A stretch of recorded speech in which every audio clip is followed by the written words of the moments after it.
They erased me one gathering at a time. Wrong emails, missing chairs, jokes about my easy job. I paid their bail, rewrote their papers, covered their medical bills, all while they called me the sister who never worked. I never corrected them. Not until the night my sister's husband, a Navy officer draped in medals, walked past the head table, past the cameras, straight to where I stood in the shadows. The room went silent. Forks froze mid-air. And in front of everyone who had spent years pretending I didn't exist, he raised his hand in a perfect salute. Mom, I've learned that in my family, the most important seat at the table isn't the one with the best view. It's the one closest to the centre. That's where the cameras turn, where the conversations begin, where the toasts are made. My seat has never been there. At 40 years old, I still find myself placed at the far edge, next to a cousin who doesn't remember my birthday, or the neighbour's kid brought along for extra company. From this vantage point, the laughter feels half muted, like hearing your own family through a wall. It was my mother, Evelyn, who decided the seating. She didn't do it maliciously, at least that's what I told myself for years. She had a way of pairing people for good conversation, which somehow always meant putting me with the ones she didn't know what to do with. My father, Walter, would start the evening with his stories from the Navy, his blazer still carrying the faint scent of the sea. Grant, my younger brother, would get questions about his precinct. Sloan, the youngest, would be asked about her latest work in foreign policy, the glamorous travel, the diplomats she'd met. When it came to me, the most I ever got was a chuckle and a question that wasn't really a question. Still working from your couch? The line landed every time, followed by polite laughter. They never asked what I actually did, maybe because the answer wouldn't fit into their definition of success. But I remember the nights I worked until my eyes blurred, protecting systems that would never make the evening news. I remember the 3 times I saved them without them even realizing.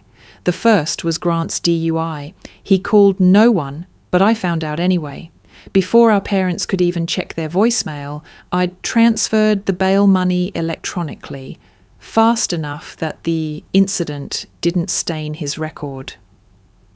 A week later, he posted a photo in uniform, the caption reading, "Grind never stops."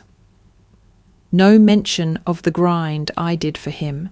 The second was Sloan's final semester of grad school. She called me in tears at midnight, panic threaded into every word. 2 papers due, nothing started, and her husband, then stationed overseas, was unreachable. I cleared my schedule, worked 3 nights straight, and by Friday she turned in polished, citation-perfect work. She graduated with distinction, thanked her professors, and delivered a speech about personal resilience. My name didn't appear anywhere in that story.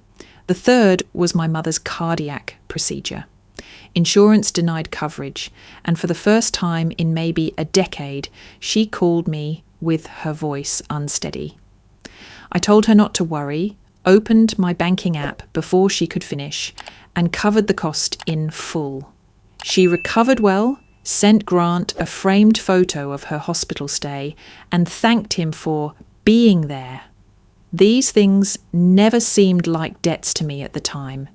They were just what you did for family. But sitting there at that long table, hearing the familiar jokes, I felt the weight of every unspoken ledger entry.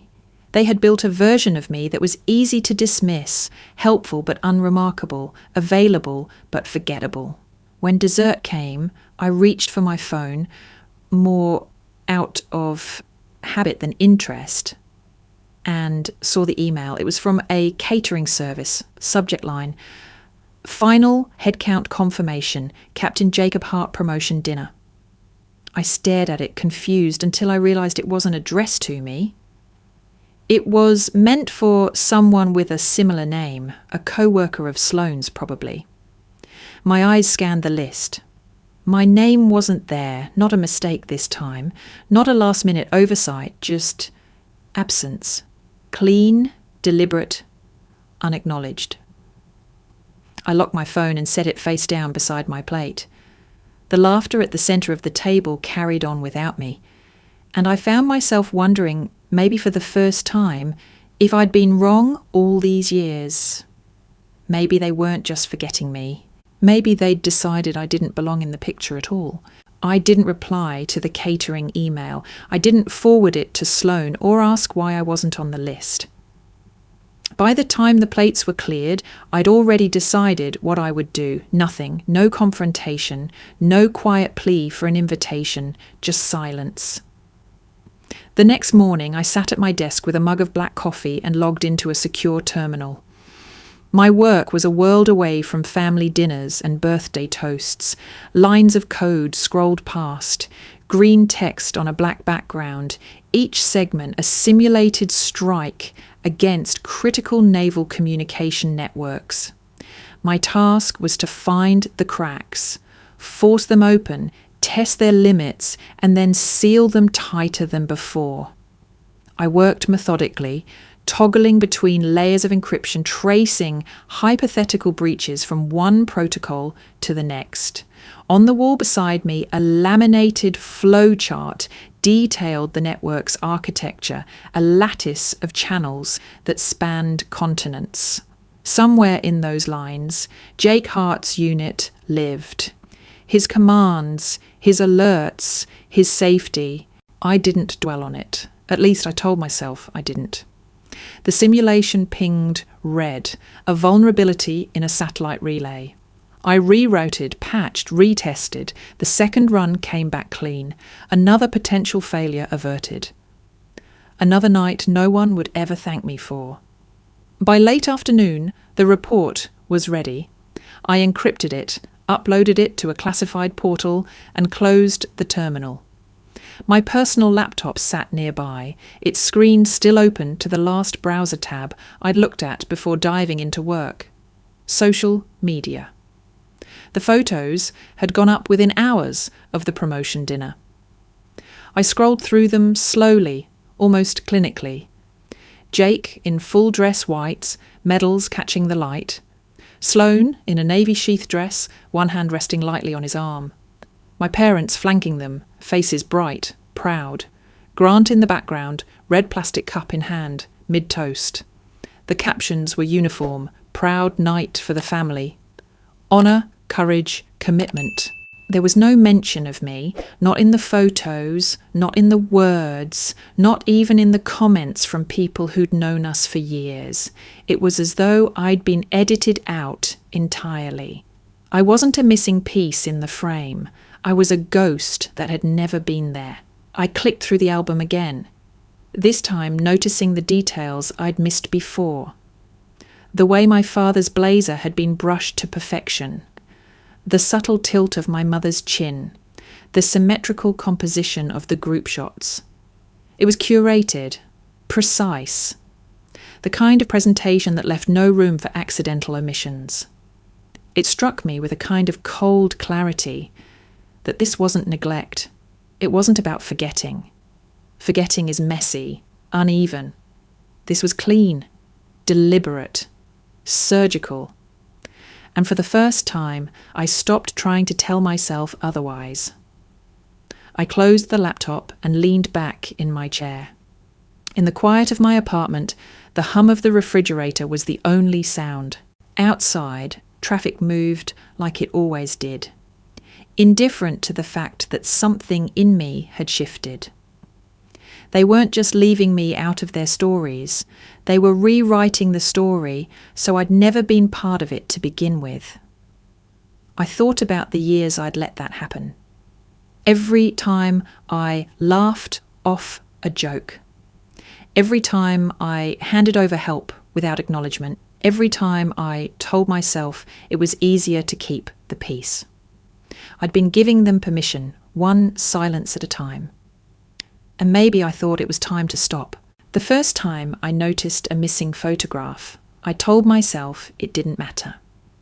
It was a group shot from last Christmas, my parents' living room packed with relatives, wrapping paper scattered across the floor, the tree glowing behind them.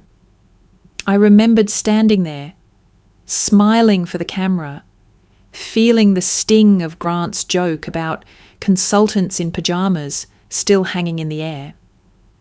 But in the version posted online, I was gone. Cropped out neatly, the edges of my sweater barely visible in the corner, as if I'd been leaning in from another room. I tried to believe it was a simple matter of framing, but then it happened again and again. At a 4th of July barbecue, my father introduced his children to a visiting Navy friend. Grant's our police officer. Sloan works in foreign policy. And the youngest, well, she's a firecracker, he said with a proud laugh. No mention of me, though I was standing right there holding a tray of drinks. The man smiled politely, his gaze skimming past me as if he hadn't been given reason to stop. The omission was so smooth it felt rehearsed, like a line in a play. There was a brunch at a downtown cafe, my mother holding court at the centre of the table. The conversation shifted to family milestones, and she said, without hesitation, "We've always been so proud of our 3 kids." She didn't blink, didn't stumble, didn't notice that I froze mid-sip. In her mind, 3 didn't mean me. It meant the 3 worth mentioning. I told myself for years that keeping quiet was a kind of grace, that by not calling attention to the slights, I was preserving some fragile peace. But the question started creeping in late at night. Was it grace, or was it consent? The difference gnawed at me. Grace forgives, consent enables. Sometimes the erasure was subtle. A family newsletter where my job title was replaced with works from home, a holiday card where my name appeared out of order, tucked after the pets. Other times it was blunt. A distant cousin's wedding program listed the Allison siblings, Grant, Sloan, and their little sister. I was 40 years old and still reduced to an afterthought, unnamed, undefined. It wore me down in ways I didn't always notice until later. A heaviness in my chest when my phone lit up with the family group text. The instinct to hang back during photos. The way I'd start scanning a room for the nearest exit, just in case I needed to step outside and breathe. I began to wonder if I was partly to blame. Every time I laughed off an omission, I reinforced it. Every time I stayed quiet, I gave them room to keep going. And after so many years, maybe they'd started believing their own edited version of reality. Still, a part of me clung to the possibility that I was imagining it, that this was all a series of coincidences strung together by my own insecurity. I wanted that to be true. But deep down, I knew better. One evening, scrolling through an old family album on my laptop, I counted the photos. Out of 30 shots spanning a decade, I was missing from 9 entirely. In several others, I was there physically, but blurred, cut off at the edge, my face turned away.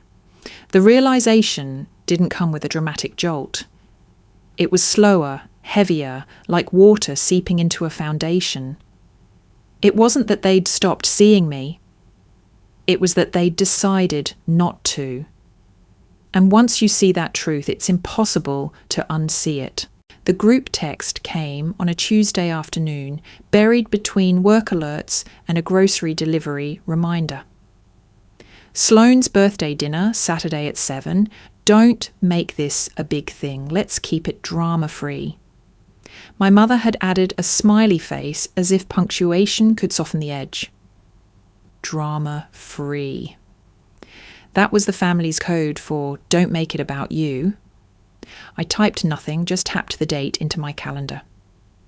On Saturday evening, I parked in the far corner of the lot and walked in alone. My dress was black, simple, and sharp. A deliberate choice to blend into shadows, not centerpieces. No jewellery, no bright lipstick. I'd learned the art of being background. The banquet room was already humming with conversation. Golden centerpieces flickered in the low light, and the tables gleamed with folded napkins and polished cutlery. I spotted my mother near the head table, greeting guests with her curated warmth. She looked at me, blinked once, and smiled in a way that felt more like acknowledgement of attendance than welcome. Grant appeared at my elbow, drink in hand. "Well, look who's out of her apartment," he said, voice carrying just enough to catch a few ears.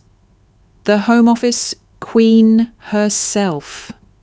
A couple of people laughed politely. I smiled faintly, stepped aside, and let him drift toward the bar. I took a seat along the wall, my view of the head table partially blocked by a cluster of tall guests. From here, I could watch without being watched. The evening unfolded as expected, polite chatter, clinking glasses, a round of toasts that praised Sloan's impeccable career and her unwavering grace. Then the door opened. A tall man in a dark navy service uniform stepped in, scanning the room. My pulse ticked up before I could stop it. But when he walked toward the front, someone at the head table called out, and he broke into a wide smile. Not Jake, just a friend of his from another unit.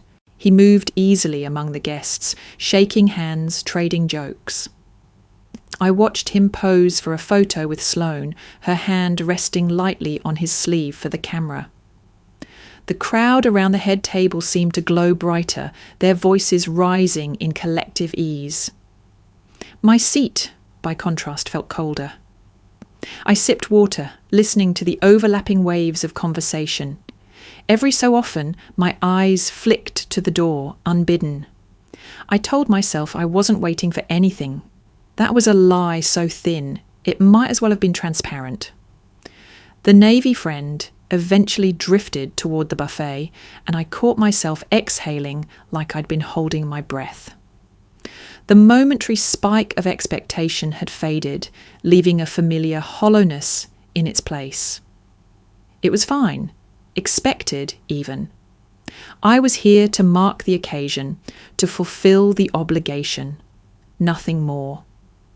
A server passed by with a tray of champagne flutes, and I took one, letting the stem rest cool against my palm. The murmur of the room dulled slightly, as though the air had shifted. The door opened again. This time no one called out. No one moved. The figure in the doorway was unmistakable, broad-shouldered in dress whites, gold trim catching the light. His gaze swept the room once, twice, and then fixed on something, or someone. Even from across the space, I knew he'd seen me. Jake stepped fully into the room, the heavy door swinging shut behind him with a muted thud. The white of his dress uniform was almost luminous under the warm lighting, gold braid and ribbons catching in brief glints as he moved. Conversation stuttered but didn't yet stop, like a record skipping without breaking. I'd seen him in uniform before, in photographs Sloan sent to the family group chat, always framed with a kind of effortless authority.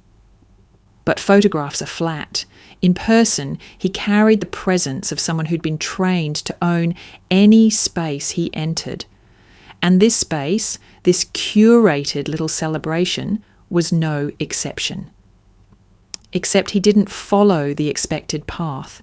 Instead of angling toward the head table where Sloan stood, waiting, smiling, in that poised way she had perfected, he scanned the crowd with deliberate precision. It wasn't a casual sweep. His eyes moved like a searchlight, pausing just long enough on each section to register, to evaluate, and then they found me. He didn't look away. The shift was so small at first, I thought I'd imagined it. A subtle straightening of his shoulders, the faintest tightening around his jaw. But then his gaze locked and his trajectory changed. He began walking straight toward me. At first, people assumed he was headed for someone else, someone near me, maybe a fellow officer's spouse or an old friend sitting against the wall. A few guests stepped aside, expecting him to veer toward the centre. He didn't. He kept coming, each step slow, measured, boots landing with quiet authority on the carpet. The noise in the room began to thin, laughter tapered off, the clink of cutlery slowed. It was as if the air itself had thickened, pulling everyone's attention in his wake. He stopped 3 feet from my chair. For a moment, the world shrank to the square of carpet between us. Then, in a movement so crisp it could have been used in a training film, Jake lifted his right hand to his brow. The salute was perfect. Fingers straight, arm angled with exact precision, the motion sharp enough to slice the air. And then, loud enough for every person in that room to hear, he said, "Mom?" The fork in someone's hand clattered to a plate. Across the table, a guest inhaled sharply. A ripple of silence spread outward from where we stood. I rose slowly, my eyes not leaving his. The chair behind me scraped softly against the floor. My pulse thudded in my ears, but my hands were steady. "Commander," I said, my voice quiet but carrying. For just a beat, neither of us moved. Then he dropped his salute, the motion as deliberate as the one that had preceded it. His expression didn't change, but something passed between us. An acknowledgement that needed no translation. From the corner of my eye, I caught Walter. My father's posture, always a wall of composed authority, had faltered. His arms, usually crossed in practiced confidence, hung loose at his sides. His eyes darted between Jake and me, confusion flickering like static. Evelyn, my mother, stood frozen near the head table. She didn't meet my gaze. Instead, she adjusted the silverware in front of her, as if aligning the forks could realign the moment itself. And Sloan, perfectly composed Sloan, had paused mid-step. Her smile faltered at the edges, the strain in her cheeks visible even from here. I could feel every set of eyes on us. The people who'd known me since childhood and never once considered I might be someone worth saluting. The distant relatives who'd accepted the version of me my family offered without question. The friends of friends who had no idea who I was and now found themselves wondering. No one spoke. The stillness was almost tangible. My breath felt loud in my chest. Jake held my gaze for another heartbeat, then gave the smallest of nods, barely perceptible to anyone else. I matched it. Whatever he meant by this moment, I understood it in my bones. It wasn't about explanation or defense. It was recognition. Public, undeniable, irreversible. Somewhere in the room, a champagne cork popped belatedly, the sound sharp in the quiet.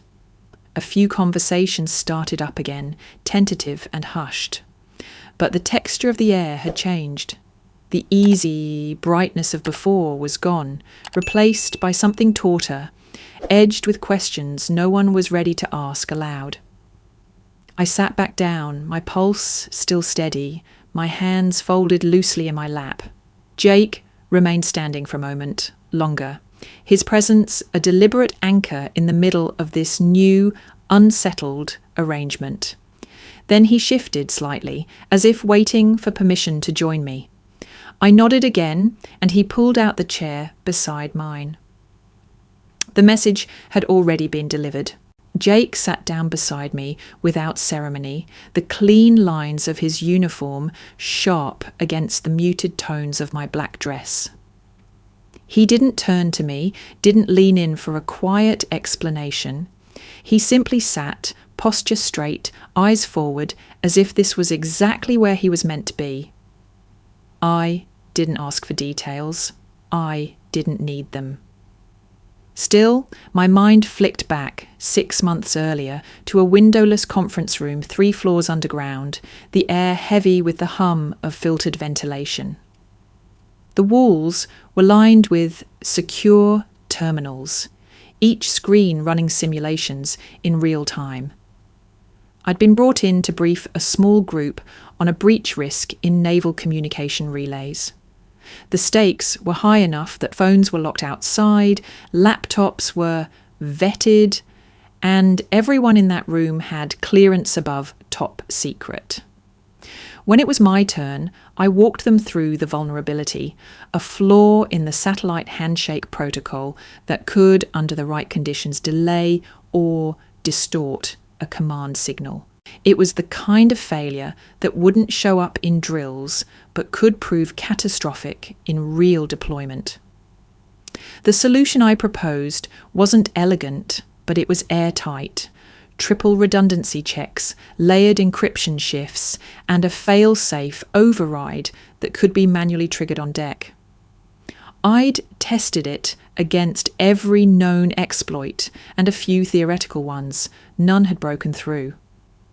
Among the officers present, one sat slightly apart, his white nameplate the only break in the dark uniforms. Commander Jacob Hart. He'd listened without interruption, his gaze steady, his notes minimal. When I finished, he asked just one question: how long to deploy? 36 hours, I told him, if we start today. He nodded once. The kind of nod that means the decision is already made.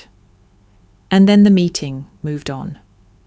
I never saw him again, until tonight. Back in the banquet hall, the air around our table still felt different. Sloan approached from the head table, her heels clicking against the floor. She placed a hand lightly on Jake's shoulder, her nails a perfect shade to match her dress. "Glad you could make it," she said, her smile tight. "Wouldn't miss it," Jake replied, still not turning away from the line of sight he'd chosen. Her eyes flicked to me, but didn't linger. The moment stretched just a little too long before she retreated, reclaiming her place under the warm wash of the spotlight. Grant tried next. He ambled over, drink in hand, wearing his usual half grin. "Hope the cake's not as dry as government work," he joked, clearly fishing for a laugh. Jake didn't even glance at him. I didn't either. The silence that followed was short but sharp. Enough to send Grant back toward the bar with a muttered, "All right then." I let the rest of the evening pass in quiet. No one else came over. No one asked questions they weren't ready to hear the answers to. The music played softly, the chatter slowly returned, but it never reached the easy volume it had before. When dessert plates started clinking and the camera phones came back out, I knew it was time. I slipped my coat over my shoulders and made my way toward the side exit. Outside, the air was crisp, carrying the faint smell of rain on asphalt. The parking lot was mostly empty, the glow from the banquet hall spilling weakly onto the pavement. I stood there for a moment, breathing in the cool quiet, the hum of distant traffic, the only sound. For the first time in years, I felt lighter, not because anything had been fixed, but because something had been named without a single word. I wasn't invisible anymore, and whatever came next, they couldn't undo that. The text came the next morning, a single line glowing against the dim light of my phone screen. "What exactly are you doing?" No greeting, no punctuation, just a bare question from Sloan. I stared at it for a long moment, letting the words settle. There was no curiosity in them, no openness, only The faint edge of accusation, the subtext of you disrupted something that wasn't yours to touch. I locked the phone and set it face down on the table. I'd learned long ago that not every question deserved an answer. Silence, when chosen, can be its own form of response. I made coffee, the rich smell filling my small kitchen, and leaned against the counter as the machine hummed. Outside, the street was still wet from last night's rain, the morning light muted by a low stretch of clouds. The quiet felt different today, denser, heavier, like it had weight behind it. There was a time I would have jumped to explain myself. I would have typed out a careful message to smooth the edges, to make sure no one was too uncomfortable with me. That's what love meant to me for years. Bending myself into shapes that fit other people's comfort zones. But love isn't supposed to require erasure. You can care for someone and still refuse to be defined by them. You can stand at their side without letting them decide how small you're allowed to be. The family thread was silent for the rest of the day. No follow-up from Sloan, no casual memes from Grant, no recipe links from my mother. It wasn't the usual ebb of conversation. It was a pause with intent behind it, like everyone was waiting for the dust to settle before deciding what to do next. That night, I sat at my desk reviewing a routine audit report, but my focus kept breaking. My mind drifted to the dinner, the way the air had shifted after Jake's salute. The memory played in fragments, the precision of his gesture, the way my father's arms had dropped to his sides, the tremor in Sloan's perfect smile. It wasn't about me being seen in some grand cinematic way. It was about the myth they'd built cracking in front of witnesses. They'd cultivated an image of me as peripheral, forgettable, an extra in their story. That image had just been publicly challenged, and now, in the aftermath, the silence from them wasn't dismissive, it was wary. I'd felt this kind of quiet before in my work. The stillness after a breach is discovered, but before the press release goes out. It's a waiting game, a moment when people calculate, reassess, decide which narrative they'll commit to before speaking.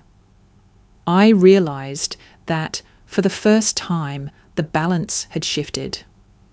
I wasn't the one waiting for permission to re-enter their world. They were the ones deciding how to approach mine. That thought should have brought satisfaction. Instead, it brought a strange calm, not vindication, not triumph, just clarity. Later, I picked up my phone and saw the unread text, still pinned to the top of my messages.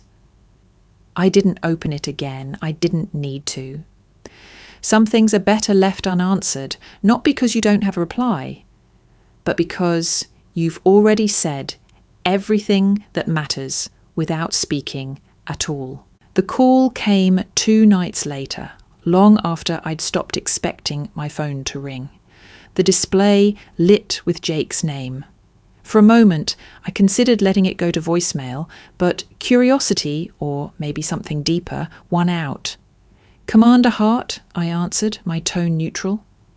He chuckled softly on the other end. "I think we can drop the ranks for this one." There was a pause, the kind that carries weight. "I wanted to explain something," he said. "That salute, it wasn't just a greeting." I didn't speak, letting him fill the silence. 6 months ago, there was an issue with our communications relays, a vulnerability. We didn't know it yet, but it could have compromised the safety of my crew during deployment. You fix, it'll kaya deep. Without it, we would have been exposed. He exhaled slowly, the sound edged with the gravity of someone who'd run the scenario through his mind more times than he'd admit. That was my thank you. I leaned back in my chair, eyes on the darkened window across from me. "I see," I said, keeping my voice even. I figured you might not connect the two, he continued, but when I saw you sitting there, it didn't feel right to pretend I didn't know what you'd done. Not everyone gets to make a difference like that. Fewer still without ever asking for recognition. I thought about telling him that I did remember the meeting, that I'd noticed the way he listened without interrupting, the way he'd asked only about deployment time. But instead, I let the moment stretch, my silence holding both acknowledgement and refusal. Anyway, he said finally, I thought you should know. Thank you for telling me, I replied. Neither of us said goodbye right away. The call ended with a mutual quiet, the kind that doesn't need to be filled. The next morning, I went about my routine. Coffee, encrypted work reports, a grocery run. But the conversation lingered like an echo. It wasn't the validation that stuck with me. It was the fact that someone had chosen to see the whole picture when they didn't have to. That evening, a message pinged from a cousin I hadn't heard from in months. It was a photo from the party, a candid shot taken between toasts. Jake stood near the dessert table, one hand in his pocket, the other holding a glass. Grant was mid-laugh beside him. The caption under the photo read, "He shut down a joke about you." I typed back, "What joke?" The reply came quick. Grant started in about keyboard warriors, and Jake cut him off. Said, "She does real work." Nobody had much to say after that. I stared at the screen, my thumb hovering over the keyboard. There was a flicker of something warm in my chest. Not quite joy, but recognition's softer cousin. For a moment, I let myself imagine that this could be the start of a shift, that maybe the truth was finally cracking through. But the rest of the day passed without a word from my immediate family. No call, no text, no acknowledgement. If anything, the silence felt sharper now, like they were circling wagons against a narrative they couldn't control. By nightfall, the warmth had cooled into something steadier. I reminded myself, one person's recognition doesn't erase years of deliberate omission. A single moment, no matter how public, doesn't undo a lifetime of edits. Still, as I set my phone down, I couldn't ignore the small lift I felt. Not because Jake had defended me, but because he'd done it without needing an audience, without turning it into a performance. And yet, the absence of an apology from the people who'd written me out in the first place kept the balance in check. I wasn't looking for a grand reconciliation anymore. But I also wasn't going to pretend their silence didn't mean exactly what it always had. The ledger hadn't changed. Only my willingness to carry it had. It was a Tuesday when the alert crossed my desk. Flagged in the early hours by a monitoring system that tracked suspicious activity in non-profit financial networks. The target was a small but reputable veterans fund. I recognised the name instantly. My father had been a member since retiring from the Navy. The breach attempt was textbook spear phishing. A forged email that appeared to come from the fund's treasurer, requesting a wire transfer to cover urgent facility repairs. The language was clean, the formatting impeccable. Someone had done their homework. I dug deeper. The IP trace led to an offshore address that had been linked to similar scams targeting military charities. This wasn't the work of an opportunist. It was an operation. The timing was precise, hitting just before the fund's quarterly budget meeting. Without thinking, I opened a secure channel to the fund's network administrator. My message was brief, stripped of identifiers. Potential compromise detected. Block outbound transfers. Pending review. Audit all executive email accounts. Urgent. I signed it with nothing but an encrypted hash. No name, no title. I didn't need credit. I needed them to act fast. Within hours, the treasurer confirmed the phishing attempt to the board. The transfer had been halted in time, and the spoofed accounts were locked down. A few members received follow-up instructions on improving their personal security. By evening, the danger had passed. 2 days later, my mother called. I let it go to voicemail. When I played the message, her voice was bright in a way I rarely heard. "You'll never believe this," she said. "Your father's Veterans Fund nearly lost a huge sum this week. Someone caught it in time. A cybersecurity specialist, completely anonymous. They say whoever it was saved them from a real disaster.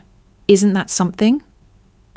Her tone carried genuine awe, the kind she usually reserved for medal ceremonies and headline-worthy achievements. I sat at my desk, the glow of my monitor painting the room in soft blue light, and listened to her words twice.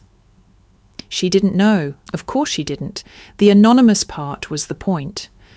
But there was something surreal about hearing her praise, a stranger for work she'd never think to associate with me. "Anyway," her voice continued, "they're saying it would have been catastrophic for the fund's programs. Your father's been talking about it all morning. Makes you feel better knowing there are people like that out there." She laughed lightly, then signed off with, "Talk soon." I sat still long after the message ended, my phone resting on the desk. I could have called her back, told her the truth, let her connect the dots between the nameless specialist and the daughter she'd spent years reducing to a footnote. I could have listened to the shift in her voice as she realized she'd been wrong all this time, but that would have missed the point. I didn't save the fund to earn their recognition or hers.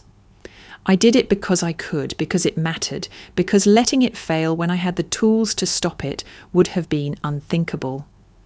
And maybe, in some small way, it was better this way. To let her keep picturing an unknown figure out there, watching over her world, to let her wonder.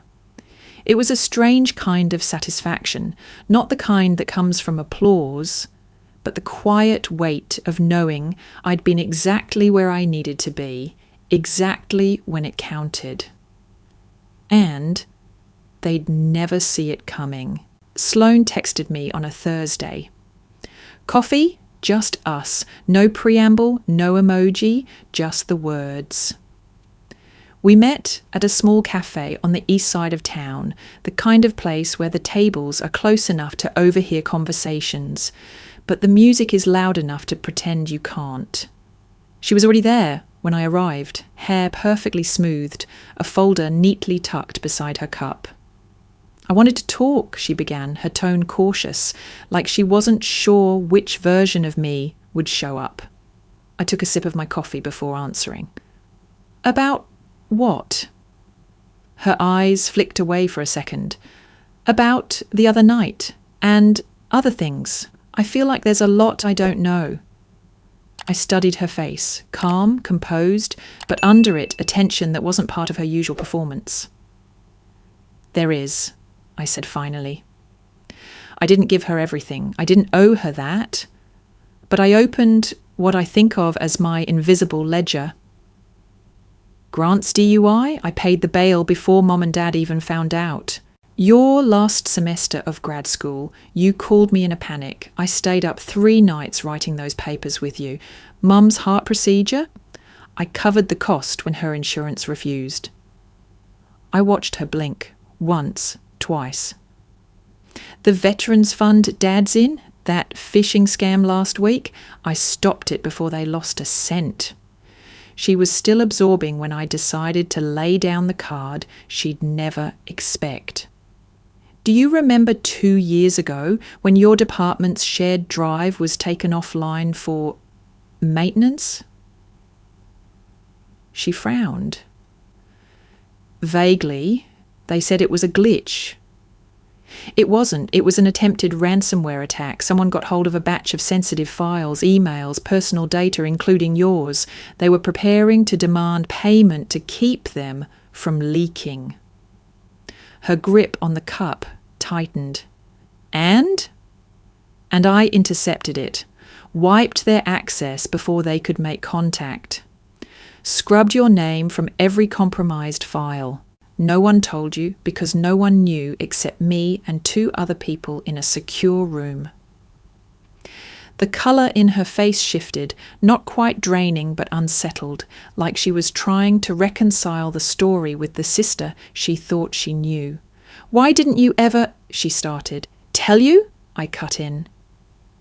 "Because it didn't matter if you knew. The goal was to protect you, not to score points." She sat back, eyes darting toward the window, processing. The silence between us wasn't hostile, but it was heavy. "I didn't know," she said, finally, voice low. "I know," I replied. For a moment, the cafe noise seemed distant. The clatter of cups, the hiss of the espresso machine, the low hum of conversation, all of it faded under the weight of what hung between us.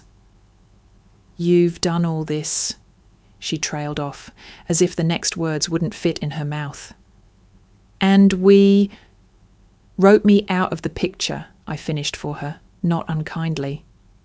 Her gaze snapped back to mine, but I didn't flinch. "I'm not telling you this for an apology," I said. "I'm telling you because I'm done letting you believe I've just been sitting on my couch while you all live important lives." She nodded slowly, the movement almost reluctant. "I don't know what to say." "You don't have to say anything," I told her. "Just understand that I'm not playing the role you wrote for me anymore." The shock in her expression lingered as I stood to leave. I left enough cash on the table to cover my coffee and walked out into the cold afternoon. The air sharper than it had been when I'd arrived. Some truths don't need to be softened, and some boundaries, once set, don't get moved. The group text lit up late Friday night. "Easter brunch, Sunday at 11, wear spring colours." My mother had added a winking emoji, the digital equivalent of a pat on the head. I read it twice, my thumb hovering over the screen, before locking my phone without replying. 2 minutes later, a separate message buzzed through. This one was from Jake. "I owe you more than a salute." I stared at his words, the directness of them, the way they cut clean through the sugar-coated group invite. My fingers tapped a reply before I thought better of it. "You don't owe me anything. Just stop letting them tell the wrong story about me." There was a long pause, long enough for me to picture him reading it, weighing a response. When it came, it was short. "Understood." That was all, and it was enough. Sunday morning arrived with pale sunlight and the sound of church bells drifting from down the block. I made coffee and scrambled eggs, the kitchen quiet except for the scrape of the spatula against the pan. My phone stayed dark. No follow-up from my mother, no half-hearted guilt trip from Sloan, no sarcastic poke from Grant. It felt peaceful.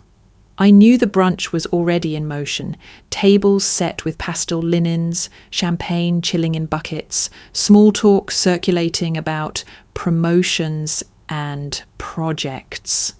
My absence would be noticed, but not in the way that sparked concern. It would be catalogued, perhaps mentioned with a shrug. "She's busy. She keeps to herself." And that was fine. Boundaries aren't built for other people's comfort. I spent the late morning walking the trail along the river, the air still holding a bite from winter. Couples passed with dogs tugging at leashes, kids zipped by on scooters. I nodded at a few familiar faces, exchanged small pleasantries, and kept moving. The water caught the sunlight in quicksilver flashes. The current steady but unhurried. It struck me how different this felt from the way I used to operate, constantly calculating how my absence or presence would ripple through the family dynamic. I used to think skipping something like Easter brunch was a statement that required justification. Now, it was just a choice. By midday, I was home again, a second cup of coffee in hand, sitting at my desk with a half-finished report open on my monitor. It wasn't urgent work, but I liked the quiet focus it required. My phone buzzed once, a single vibration against the wood. Jake again. "It's quieter without you there." I typed back, "Quieter isn't always better." His reply came almost instantly, not in this case. I let the corner of my mouth lift, just slightly. Whatever he meant by that. It wasn't my job to decode. The afternoon stretched out in contented silence. No passive-aggressive texts, no last-minute guilt calls. The absence of noise felt like a clean space, one I could finally breathe in without the pressure to fill it. By evening, I imagined the brunch had wound down. Leftovers packed away, chairs folded, my family dispersing with the satisfaction of another tradition upheld. And I imagined, too, the way my empty seat might have lingered in someone's mind. Not as a gap to be filled, but as a reminder that I was no longer the constant background presence they could count on to show up without question. This wasn't a grand gesture or a final break. It was a quiet recalibration, a drawing of lines they could see now, whether they acknowledged them or not. And in that small, steady way, it felt like the first time I was entirely on my own terms. 3 days after Easter, Sloan's name lit up my phone, not with a call, but with a string of frantic texts. "Is there a way to check an email link before clicking?" Before I could type a reply, another message arrived. "I think something's wrong with my account." And then a third, "Forget it." I didn't click. That was enough to make me call. She picked up on the first ring, her voice tight. I was about to open it. It looked official, company logo, formatting perfect. Even referenced an internal meeting from last week. But then I remembered. She trailed off. "Remembered what?" I asked. "That security guide we all got last quarter," she said. "The one about phishing red flags. I almost deleted it when it came in. I figured it was just more compliance fluff. But it said to hover over links before clicking. The address didn't match the sender. That's when I stopped. I said nothing for a moment, letting her put the rest together on her own. "Our IT guy said it was a spearfish," she continued, "targeted at me specifically. He's forwarding it to legal." Her voice wavered like the realization had just caught up to her. "Mara, did your team write that guide?" "Yes," I said simply. There was a pause. Short but thick, with the sound of dots connecting.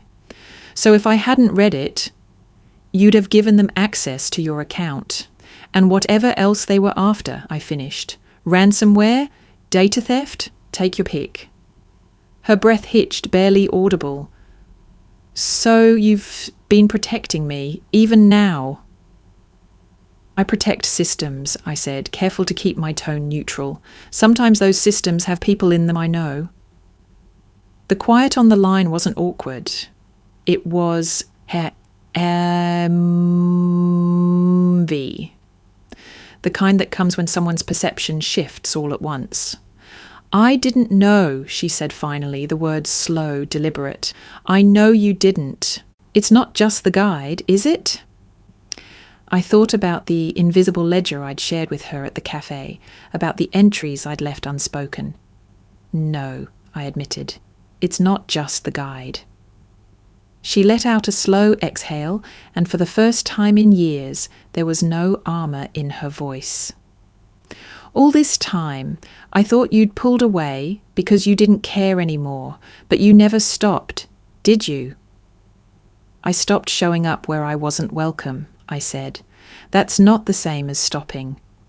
Another pause, this one stretching long enough that I could hear the faint sound of typing in the background, probably her emailing her IT department again. I don't know what to do with this, she admitted. It changes things.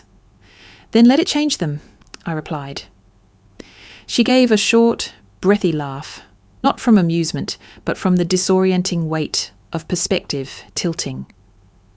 I guess I've been the kind of person who only notices the help I can see. That's most people, I said. Until it's not. When we hung up, I didn't feel vindicated. I didn't feel triumphant. What I felt was the faint lift that comes from a weight being shifted, not off my shoulders, but off the balance of the story. Because for the first time, Sloan had seen the truth without me forcing it into her hands. And once you've seen it, you can't go back to pretending it's not there. That night, as I closed my laptop, a thought came to me, not a sharp epiphany, just a quiet understanding. Sometimes the most profound shifts happen in silence. No grand confrontation, no stage, no audience. Just a moment in which someone who once helped write your erasure realizes they've been wrong. And maybe, just maybe, they start writing a different story. The Veterans Hall smelled faintly of polished wood and coffee that had been sitting on a warmer too long. Flags lined the walls, some crisp and new, others faded from decades of sunlight through the high windows. The event was smaller than I'd expected, more of a community gathering than a formal ceremony. Men and women in various shades of service dress stood in loose clusters, swapping stories that rose and fell like the hum of an old engine. I hadn't planned on coming. The invitation from my father had been casual, almost offhand. There's a thing at the hall next week. You could come if you want. No pressure, no sales pitch, just an opening. I'd said I'd think about it, and here I was. Walter stood near the podium, shaking hands with another veteran in a blazer nearly identical to his own. His posture was the same as ever, upright, squared shoulders, the stance of someone who could still hold a parade ground at attention. I hung back at the edge of the room, content to be part of the background hum. The programme started without much fanfare. A local official gave a short speech, followed by a reading of names. Members who'd served for over 20 years, those who had recently passed. My father's name came up, and there was polite applause. He nodded once in acknowledgement, then stepped aside to let the list continue. I drifted toward the back, near a table set with coffee urns and a plate of oatmeal cookies. I'd just poured myself a cup when I felt a presence beside me. "You came?" Walter said. I turned to find him standing there, hands tucked loosely behind his back. "I did," I replied. He nodded once, his gaze sweeping briefly over the room before landing on me. There was a flicker of something in his eyes, not quite surprise, not quite relief. Then, without warning, he reached out and adjusted the collar of my jacket. Just a quick, precise motion, the kind a soldier might make when squaring away a fellow officer before inspection. "There," he said quietly. It wasn't much, no speech, no apology, no acknowledgement of the years I'd spent invisible in rooms like this. But in that small, unguarded moment, there was recognition, silent, unadorned, impossible to misinterpret. I held his gaze for a second longer than usual, letting the gesture stand on its own. "Thanks," I said. He gave a short nod, then stepped back, his attention already shifting to someone calling his name from across the hall. The rest of the event passed in a blur of small talk and ceremonial handshakes.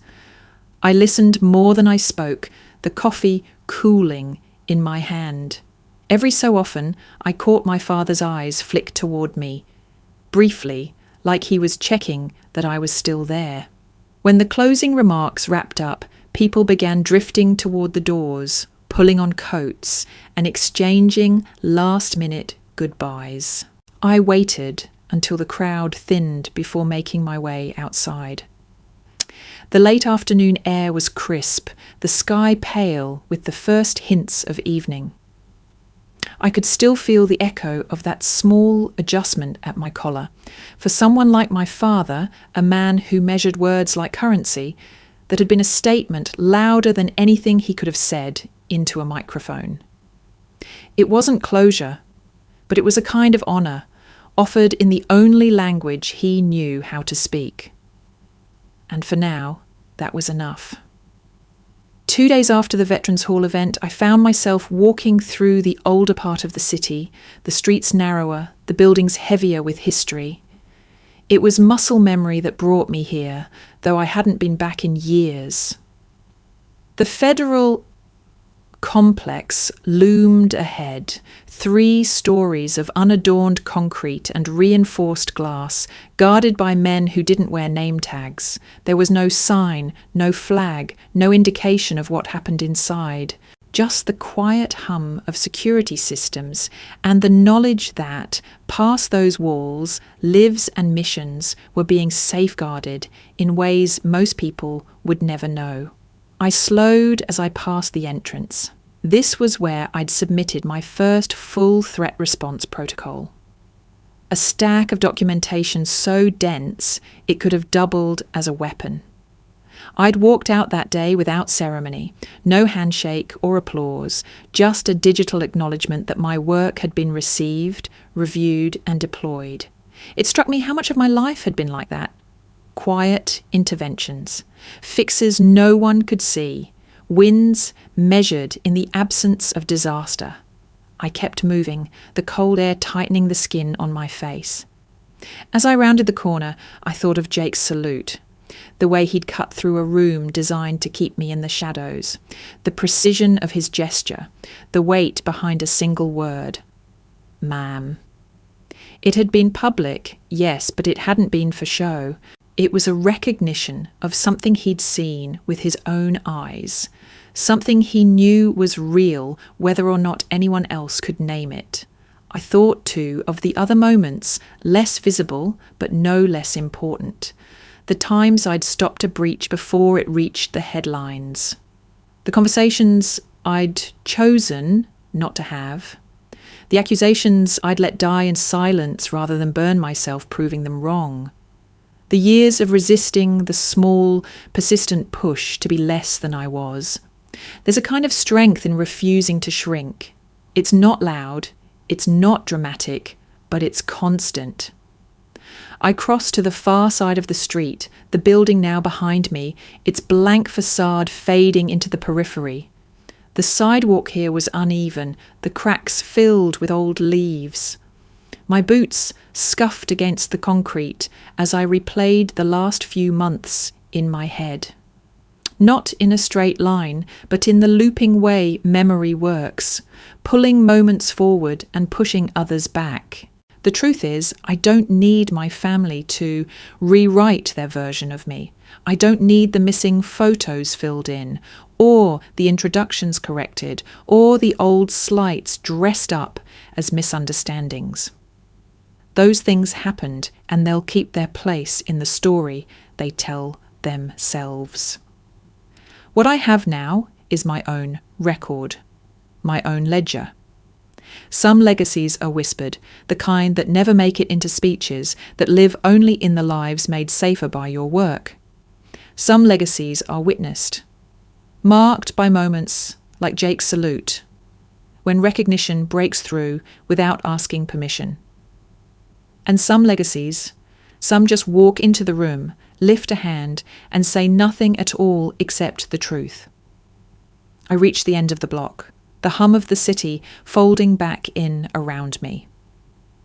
There was no audience here, no one to nod or smile in acknowledgement. Just me, the pavement, and the knowledge that my life was full, not of applause, but of the quiet, unshakable certainty of having done what mattered. It was enough. It had always been enough.